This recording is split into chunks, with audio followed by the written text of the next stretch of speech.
Nous avons 4 spectacles qui sont construits pour différentes tranches d'âge. Le premier spectacle, c'est pour les 0-4 ans. Ça se compose avec un spectacle de marionnettes. Ensuite, nous avons une kermesse de l'espace. Ensuite, nous avons un spectacle pour les 5-12 ans qui est dans la grande salle de spectacle de 1000 places.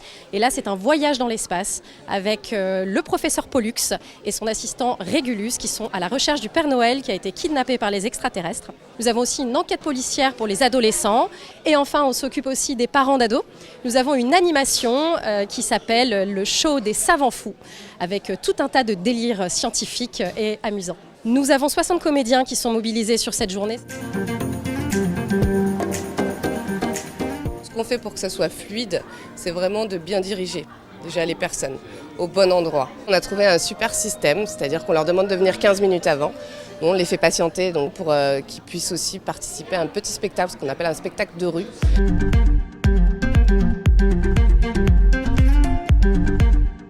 Cette journée se déroule très bien. Les enfants ont un code couleur, ils se déplacent en fonction de leur code couleur. C'est effectivement très intéressant d'avoir cette approche ludique, scientifique qui colle au programme scolaire. En plus, il y a une interaction. Les enfants vont sur scène. J'ai vu des yeux briller là ce matin et je pense que c'est une très bonne formule.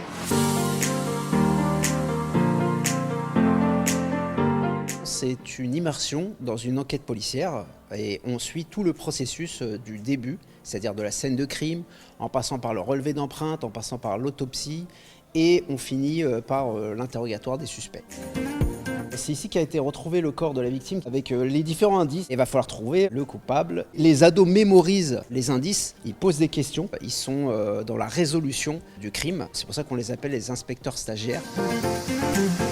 On a toute une gamme d'activités qui permet à chaque CE de construire l'offre la plus adaptée à son budget et à ses envies. Alors on a d'abord des goûters qui permettent un moment de convivialité après le spectacle. Et puis on va avoir différents niveaux de prestations, d'une prestation classique à une prestation privilège, une prestation prestige.